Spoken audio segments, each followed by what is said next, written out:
जीना है मुझे।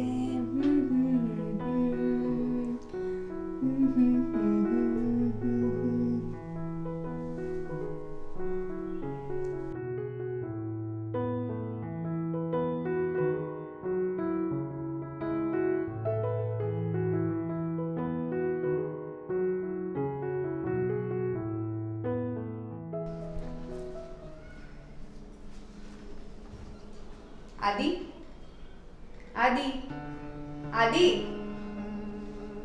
હા બોલ. મને થોડાક પૈસા આપો ને, મારે શોપિંગ માટે જવું છે. શોપિંગ આજે રહેવા દે, પછી ક્યારેક બંને સાથે જશું. પણ મેં ફ્રેન્ડ સાથે પ્લાન બનાવી લીધો છે, એ રાહ જોતી હશે. પૈસા આપો ને પ્લીઝ. જો અત્યારે ખિસ્સામાં વધારે નથી. એક કામ કર, આજે આંટો મારી આવ, ખરીદી પછી કરજે. કેવી વાત કરો છો? એક કામ કરો, મને તમારું કાર્ડ આપો, હું પૈસા ઉપાડી લઈશ. અરે બાબા, કહ્યું ને શોપિંગ પછી ક્યારેક કરજે. શું કામ જીદ કરે છે? તમે પૈસા આપો છો કે નહીં? ના. કેમ? તમને શું લાગે છે કે હું એકલી જઈશ તો ખોટા ખર્ચા કરીશ એમ? આટલો પણ ભરોસો નથી? મારી પાસે પૈસા જ નથી, કડકો છું હું. બોલ, બીજું કઈ સાંભળવું છે તારે?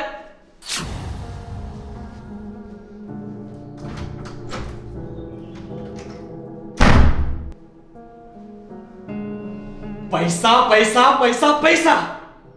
સારું, પૈસા વિના તો જીવવું જ હરામ થઈ જાય છે. કદાચ માણસ શ્વાસ વિના જીવી શકશે, પણ પૈસા વિના તો નહીં જ. સિગરેટ ક્યાં છે?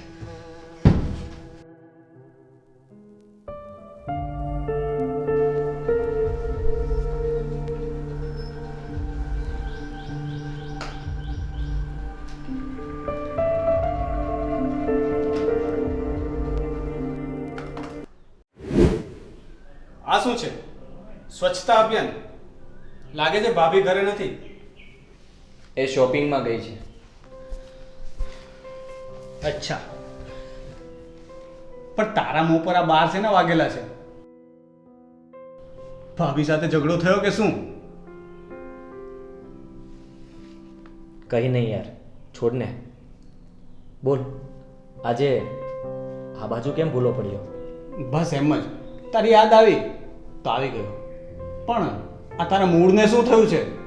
કઈ ટેન્શન છે? બહુ ટેન્શન છે યાર. આપણા જેવા મિડલ ક્લાસ માટે પૈસાનું બીજું નામ જ ટેન્શન છે. ઘરમાં કોઈ શુભ પ્રસંગ આવે તો પૈસાનું ટેન્શન. 4 દિવસ માટે કોઈ મહેમાન આવે તો એના ખર્ચાનું ટેન્શન. બાળક જન્મે તો તેની ખુશી કરતાં દવાખાનાના બિલનું વધુ ટેન્શન હોય છે. અને ઉપરથી આ મોંઘવારી, રોટી, કપડાં, મકાન બધું જ મોંઘું થતું જાય છે. વાહન લઈએ તો હપ્તા, પેટ્રોલ અને ઇન્સ્યોરન્સનું. એસી લઈએ તો બિલનું. સારી હોટલમાં જમવા જઈએ તો રેટનું ટેન્શન.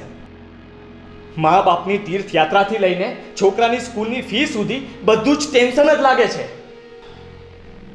તારી વાત હું સમજી ગયો, પણ અત્યારે તને શેનું ટેન્શન છે એ તો બોલ. તને તો ખબર જ છે ને કે મારે પોતાનો બિઝનેસ શરૂ કરવો છે. હા, તો એનું શું? તો એના માટે પૈસાની જોગવાઈ નથી થતી. તે બેંકમાં લોન માટે તો અરજી કરેલી ને, એનું શું થયું? બેંક ગેરંટી માગે છે. હવે ગેરંટી આપવા માટે મારી પાસે એટલી મિલકત હોત તો પછી હું એમની પાસે લોન જ શું કામ માંગત? મેં તો તને પહેલાં પણ કહેલું કે નાના પાયે શરૂ કર, ધીરે ધીરે બિઝનેસ મોટો થઈ જ જશે. તંબુરો થઈ જશે એમાં તો આખી જિંદગી નીકળી જાય. તો હવે તું શું કરીશ? કરવાનું શું હોય?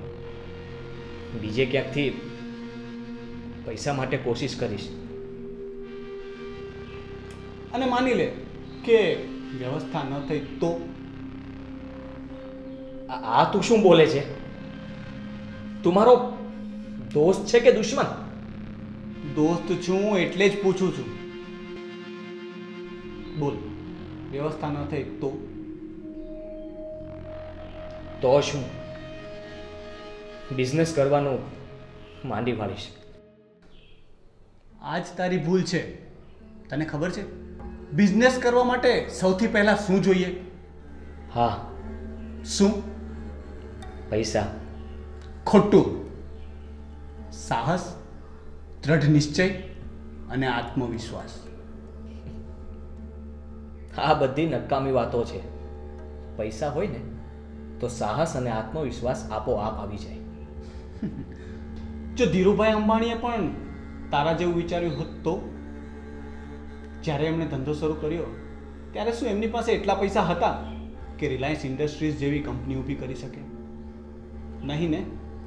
એમણે પોતાની હિંમત અને આવડતથી બિઝનેસનો વિકાસ કર્યો છે. આ તો ફક્ત એક જ ઉદાહરણ થયું. આવા તો કેટલાય ઉદાહરણ છે આપણા સમાજમાં. એમના સમયમાં વાત અલગ હતી. અત્યારે જમાનો ફાસ્ટ છે, કોમ્પિટિશન વધુ છે. આ બધા મન મનાવવાના બહાના છે. મારી આસપાસ મેં કેટલાય એવા લોકોને જોયા છે જેમની પાસે પેલા કંઈ નહોતું, પણ એમને જાત મહેનતથી બધું ઊભું કર્યું છે. એમ એકાદ તો બતાવ. તું મારા મિત્ર ભદ્રેશભાઈને તો ઓળખે જ છે ને? હા, પેલા એકે રોડ ઉપર રહે છે એ જ ને? રહેતા હતા. અત્યારે એ પેરિસમાં રહે છે. પેરિસ? મને તો માનવામાં જ નથી આવતું. હા, ચલ હું તને એમની સાથે વાત જ કરાવી દઉં, પછી તો માનીશ ને.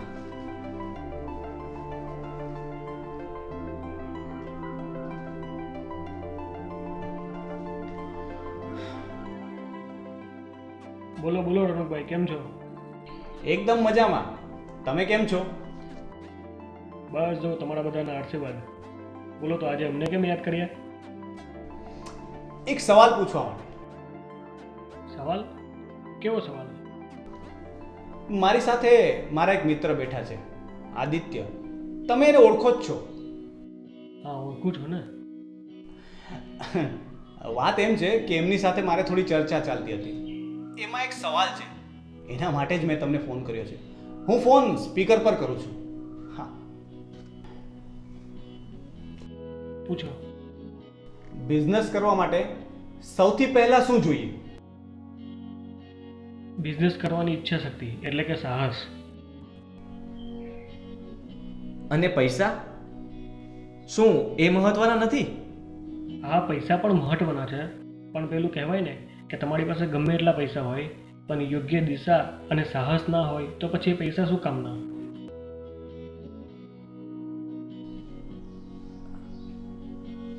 મને તો હજી પણ માનવામાં નથી આવતું. આદિભાઈ, પહેલાં તો તમે તમારા માઇન્ડમાંથી પૈસાનું ચેપ્ટર જ કાઢી નાખો અને તમે તમારા ગ્રુપની અંદર તમે ચેક કરો કે તમારી આજુબાજુ એવા કેટલા બધા લોકો હશે કે ઝીરોમાંથી હીરો બન્યા હશે. આજે મારી વાત કરું તો આજે હું પણ પેરિસમાં આવ્યો તો મારી પાસે બી પેરિસ આવવા માટે પૈસા ન હતા. હા, હતું તો બસ એક સાહસ જ કે ભાઈ મારે બહાર જવું છે એટલે જવું છે કોઈ પણ હિસાબે. અને વિઝા લાગી ગયા, પૈસાનું સેટિંગ થઈ ગયું અને અમે આવી ગયા છે. પેલું કહેવાય ને, એક પિક્ચરમાં એક ડાયલોગ છે, કદાચ તમે સાંભળો હોય તો, કે તમે ભગવાનના ભરોસે નહીં બેસો. શું ખબર કે ભગવાન તમારા ભરોસે બેઠો હોય? તો એ જ વસ્તુ પૈસાની સાથે પણ બને છે કે તમે પૈસાના ભરોસે નહીં બેસો. શું ખબર કે પૈસા તમારા ભરોસે બેઠા હોય અને કે ભાઈ તમે કંઈક કરો તો હું આવું એમ. તમને ગમતી વસ્તુ કરો, તમારું પેશન ફોલો કરો, પૈસા તો ઓટોમેટિક આવશે. ઓકે આદિભાઈ? ચાલો, હું તમને પછી કોલ કરું. બાય. Okay, bye. તો ભાઈ, હવે સમજ પડી કે હજી કોઈને કોલ કરવો પડશે? હા ભાઈ, બરાબર સમજાઈ ગઈ. પૈસાની જોગવાઈ થાય કે નહીં, પણ હું મારો બિઝનેસ બરાબર જમાવીશ. પૈસા તો આપોઆપ આવશે. અને તમને સમજાયું કે નહીં? પૈસા પાછળ નહીં, તમારા સપના પાછળ દોડો. પૈસા તો આપોઆપ આવશે. સાહસ વિના સિદ્ધિ નથી મળતી. થેન્ક યુ, ખરેખર.